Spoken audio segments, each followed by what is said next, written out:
Go ahead, Eric.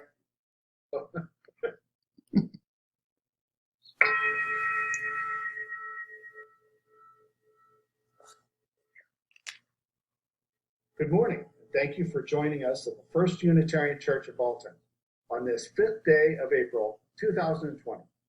Due to the Corona-19 pandemic, we are practicing physical distancing, but not social and spiritual distancing. We welcome you to this virtual service and send our greetings to everyone listening. Our minister, Reverend Amy Brooks, is in the pulpit on alternate Sundays. For the services when she is not here, we offer guest speakers or our lay-led members of our congregation. I'm Eric Johnson. Our speaker today is Robin Berkeley. We acknowledge that we meet on a line of wet land, colonized by white Europeans through the labor of enslaved Africans. We welcome everyone to this home of comfort, spirit, justice, and hope. We are Unitarian Universalists.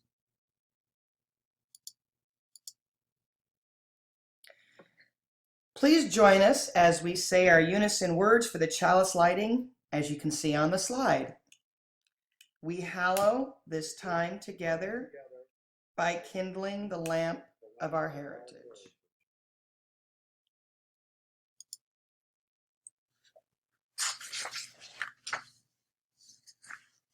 Our opening words were taken and adapted from the Time in the Word Ministries, and the title is Be Renewed in the Spirit of Your Mind. So where is it that we are to continually be renewed? In the spirit of our mind? Okay. What is that? Our spirit? Our soul? Our mind? What exactly is the spirit of our mind? This is a phrase that refers to the inner man, the very deepest part of who we are that determines how we think and what we do. This is our heart of hearts, the very deepest part of who we really are.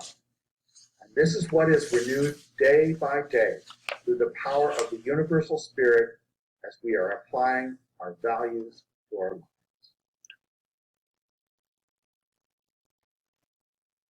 Please enjoy Blue Boat Home by Peter Mayer. The lyrics are available on the video.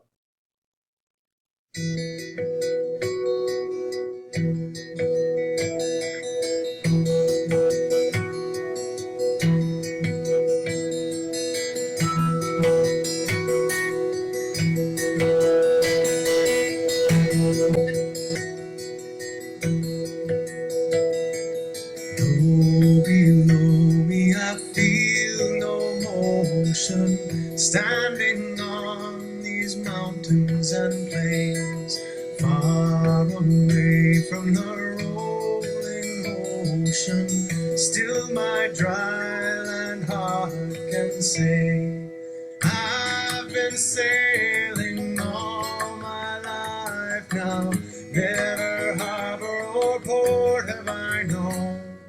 The wide universe is the ocean I travel, and the earth is my blue home.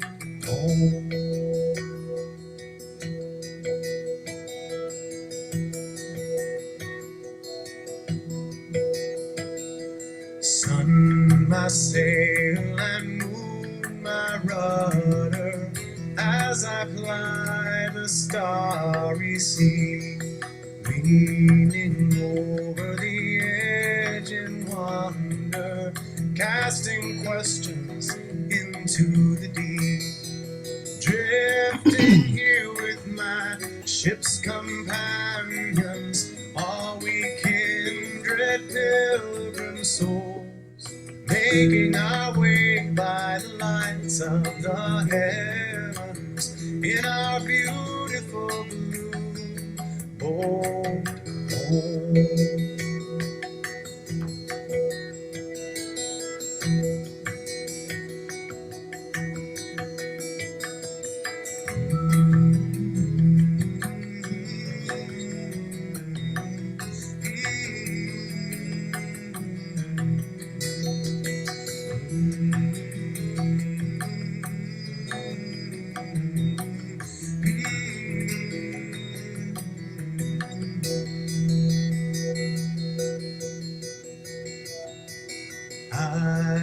thanks to the waves upholding me. Hail the great winds urging me on. Greet the infinite sea before me. Sing the sky my sailor song. I was born upon the fathoms. Never harbor or port have I known. The wide universe is the ocean I travel, and the earth is my blue boat home. The wide universe is the ocean I travel, and the earth is my blue boat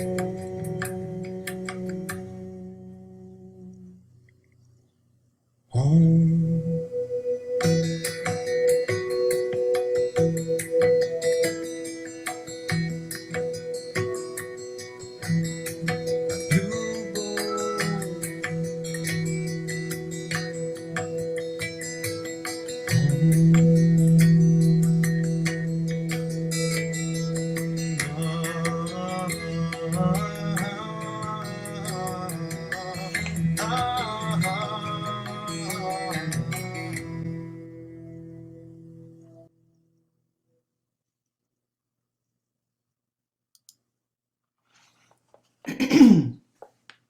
Our opening prayer this morning is aptly called Morning Poem and was written by Mary Oliver. Every morning in the world is created under the orange sticks of the sun. The heaped ashes of the night turn into leaves again and fasten themselves to the high branches, and the ponds appear like black cloth on which are painted islands of summer lilies. If it is your nature to be happy, you will swim away along the soft trails, for hours, your imagination alighting everywhere. And if your spirit carries within it the thorn that is heavier than lead, if it's all you can do to keep on trudging, there is still somewhere deep within you a beast shouting that the earth is exactly what it wanted. Each pond with its blazing lilies is a prayer heard and answered lavishly every morning, whether or not you have ever dared to be happy, whether or not you have ever dared to pray.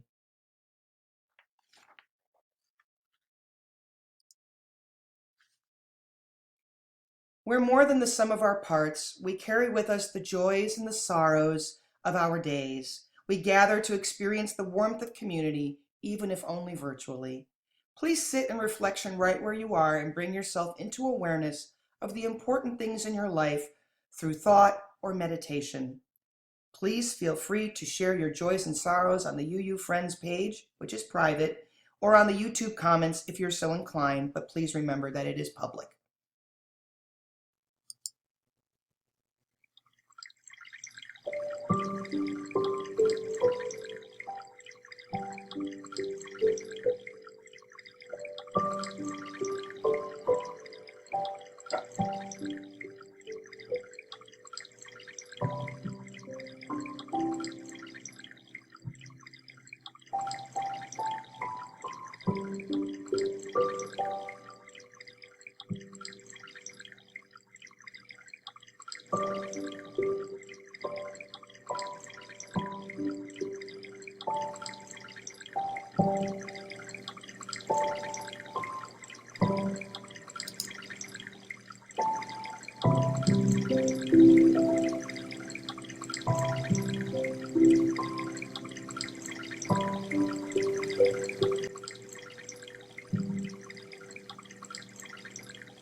Our first reading this morning comes from the Book of Runes by Ralph Bloom. And the rune for this day is the rune Berkana.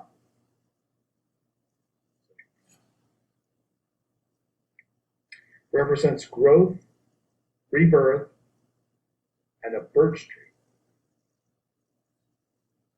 Another of the cycle runes, Berkana denotes a form of fertility that fosters growth both symbolically and actually.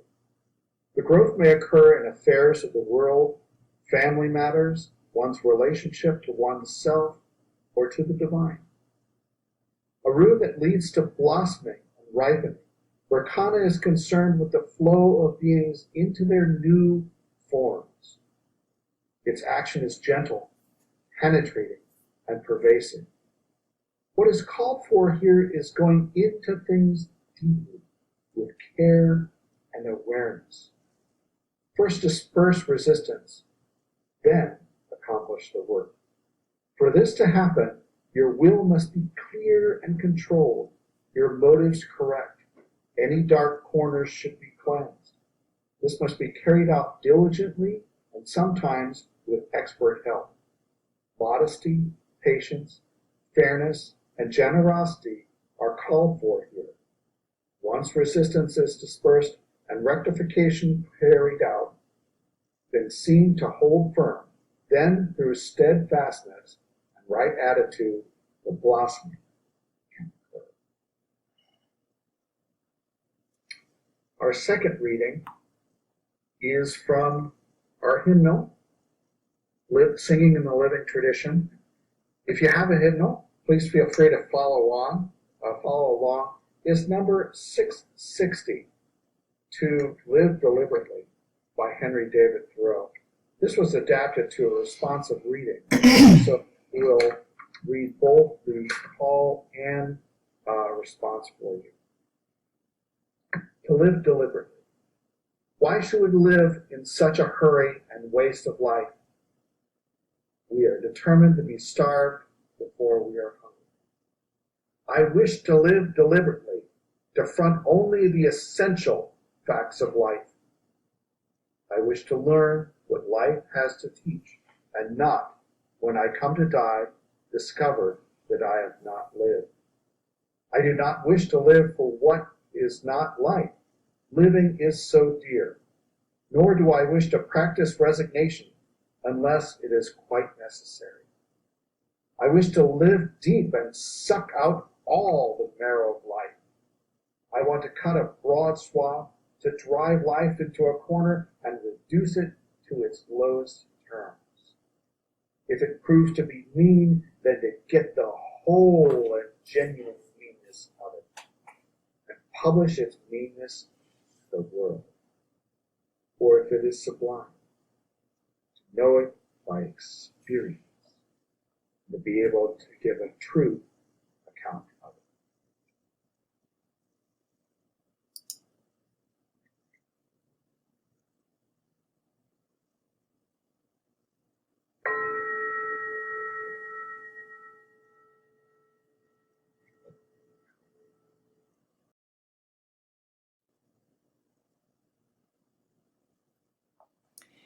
In lieu of our traditional time for all, where we do questions and answers with the congregation, I'm going to go back to an old method that we used, which was to have a story that has a message that's great for the kids, but also kind of resonates with the message of what we're trying to communicate in today's sermon, in today's service.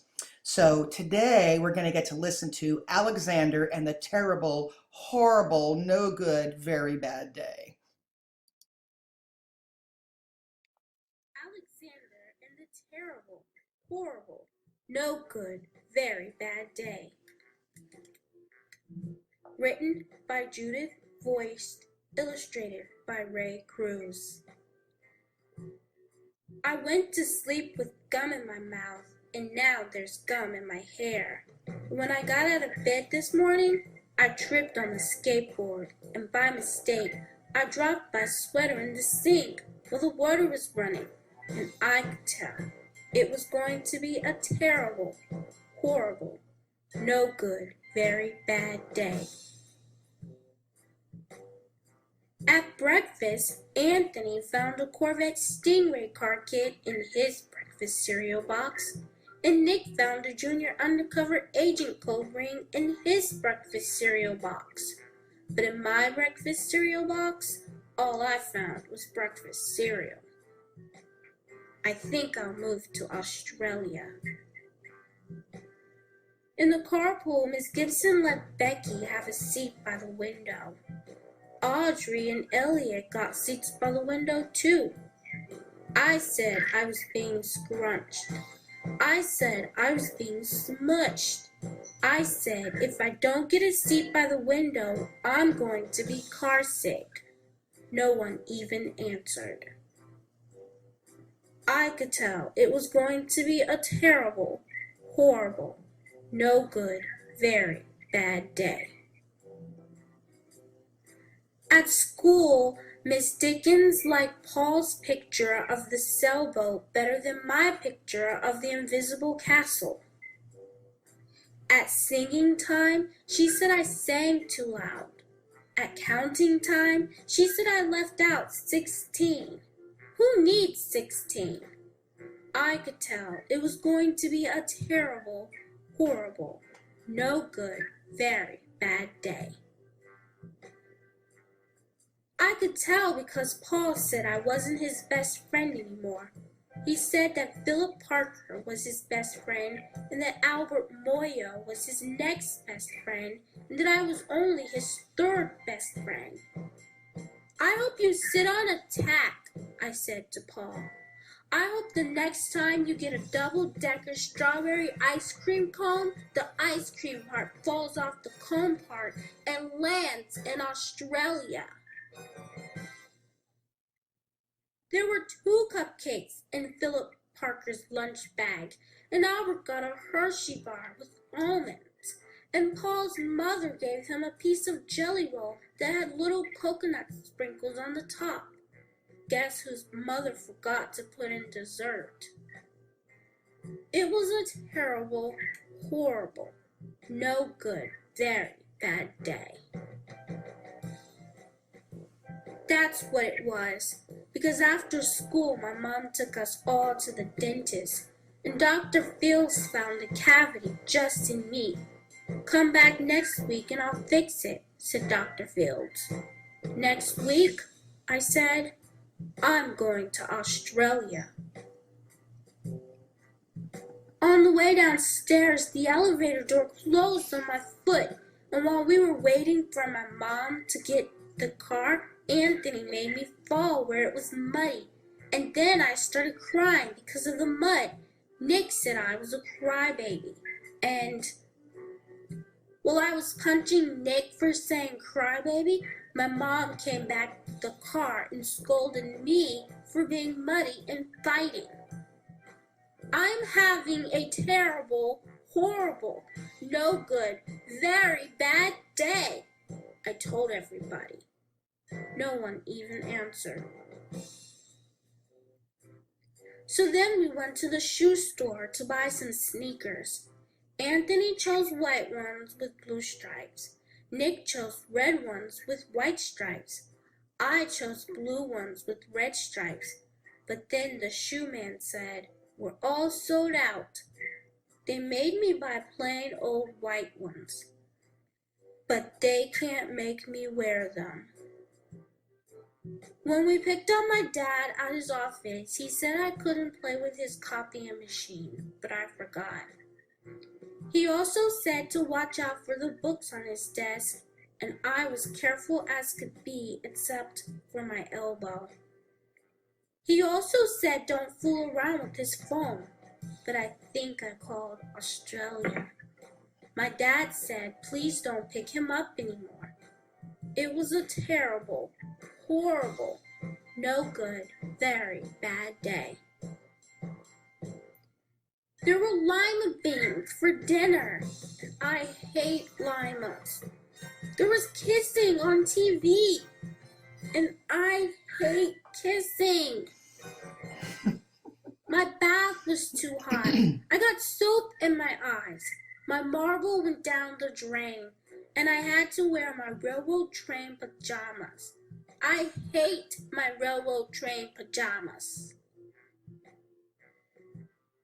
When I went to bed, Nick took back the pillow he said I could keep, and the Mickey Mouse nightlight burned out, and I bit my tongue. The cat wants to sleep with Anthony, not me. It has been a terrible, horrible, no good, very bad day. My mom says some days are like that, even in Australia.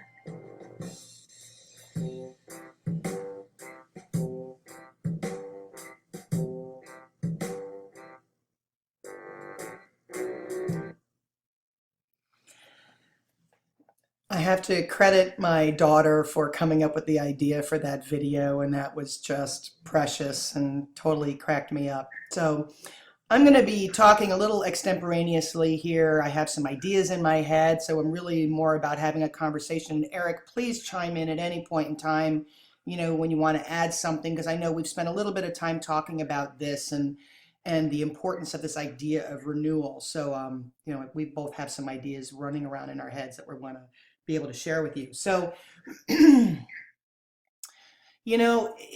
theme for the month, of course, renewal always comes with the theme for Easter, this idea of renewal, and it's spring. And for those that practice the Christian tradition, Jesus rises from the dead and saves people. And this is an important theme, and it is an important part of any religious tradition. And for me, it goes more beyond that. And I think for Eric too, as we were talking about this, that renewal is something deeper and bigger. I'm wearing my Camp Fest t-shirt because for those of you that are new to the church, a number of years ago, we used to all gather up at the Pere Marquette campground up in Grafton, and we, as a congregation, would get together for a couple of days over the summer, and we would connect and recharge ourselves and do all sorts of fun things. So this t-shirt is one of the craft events that we had done that day. And I was thinking about this last night as I was learning how to make a fire in my new chimney. I actually bought it last fall, but it takes a while to season your chimney and to figure out how to get the air to come in the front mouth and then up the chimney and get your draft going. So of course I'm sitting there and thinking about fire and how important fire is in the renewal of the earth and the renewal, I think, of all sorts of things, if we think about it. I remember a number of years ago when I was working at a job, and this was about 1989, and a friend of mine said that she was going to Yellowstone National Park to do camping and biking and hiking and stuff. And I said, but Yellowstone just had a massive forest fire. And why would you go? Is there anything left to see? She says, but that's the thing, and that's so beautiful about forest fires. She said, as much as they are dangerous and damaging, and we worry about the impact, but fire is natural in the environment. Fire comes and it burns things down, it burns underbrush, it burns old trees, and then new life comes up from underneath it. And I thought, wow, that's pretty powerful. And I know clearly our poor Alexander, who wants to go to Australia, and I'm sure Amy can relate to this too, we've spent a lot of time talking about, even in our own congregation, about the impact of the fires in Australia and the burning that went on there. But I know that there are lots of stories that have popped up in the news about the renewal, the regrowth, the redevelopment, and some things may be gone. I mean, certainly the koala population is going to be struggling for a long, long time. On the other hand, there's new life, new growth, new things that are happening. And I think that's kind of the message that I wanted to communicate, which is this is tough times. We're like Alexander. It's been a no good, very bad, terrible, awful, ugly, couple of weeks. We've been locked indoors by and large. We are struggling to worry about our health, to worry about connection with people that we love and we miss.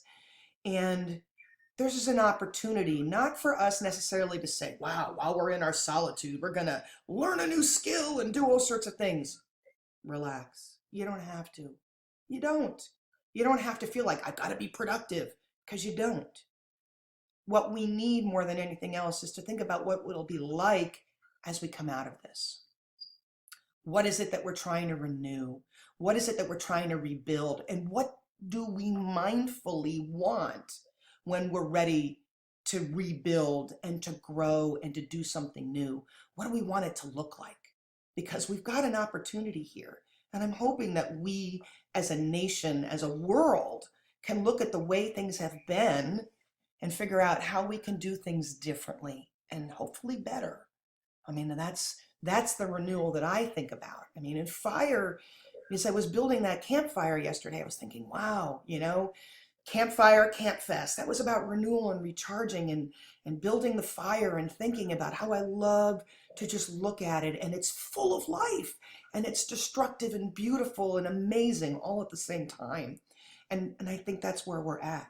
This time is ugly and beautiful and awful, and we count our blessings for what we have, and at the same time recognize that this is hard, and it's okay to say it's hard, and it's okay to say this really sucks, and I need to cry, and I need a hug, and I can't get one.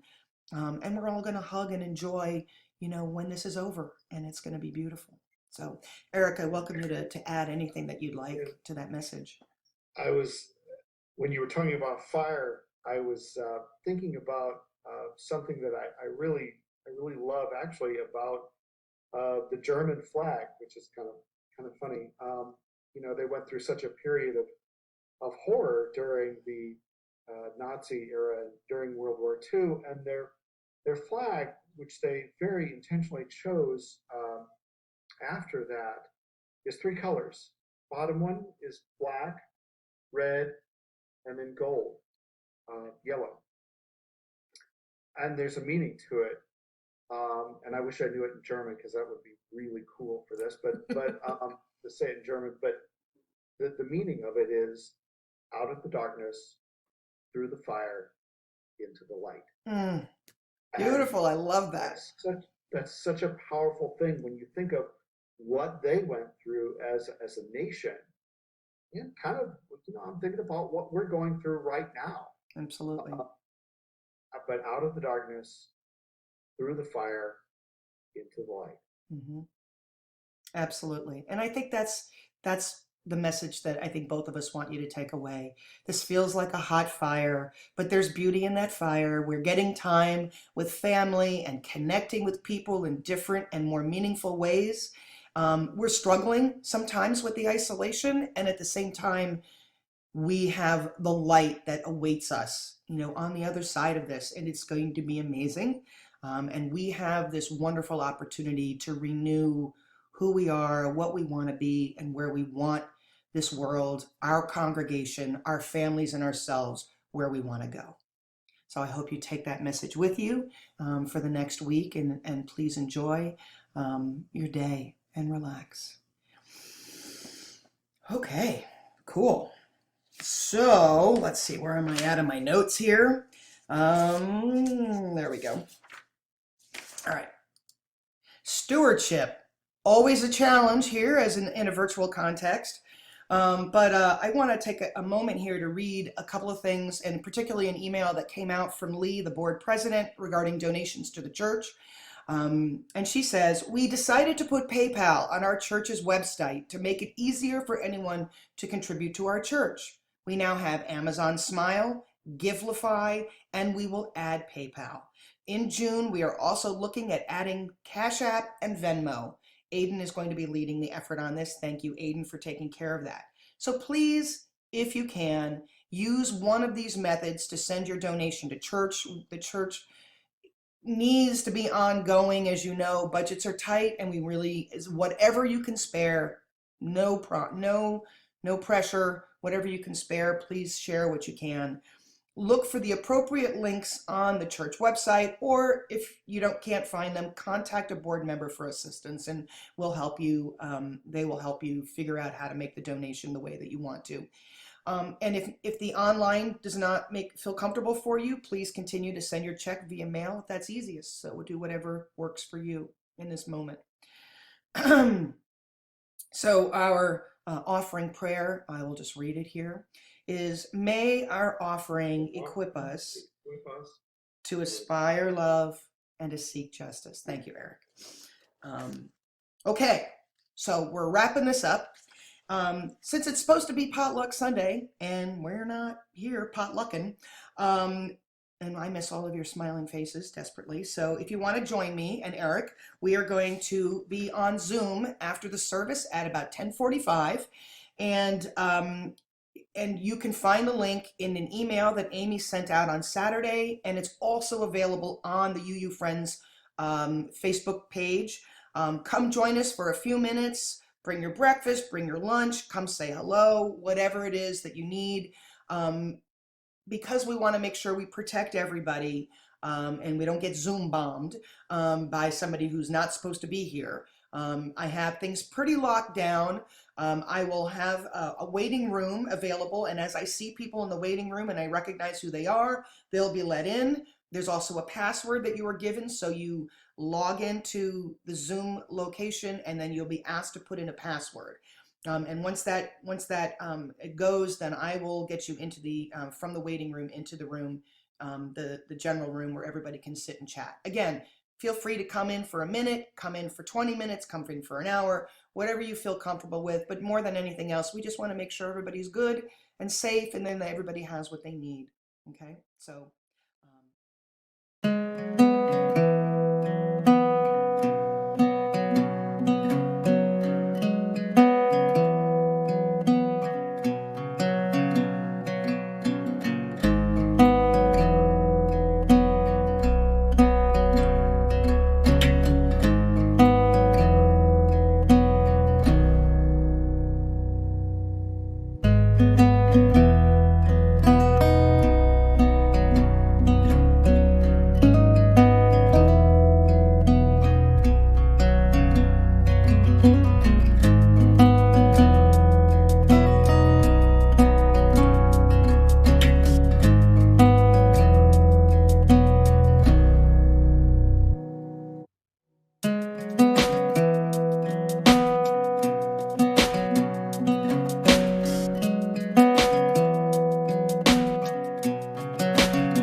present moment, I have not been given any announcements to share with you other than please check your emails coming from Lee and Shar, as well as from Amy, regarding any congregational issues that you need to be aware of.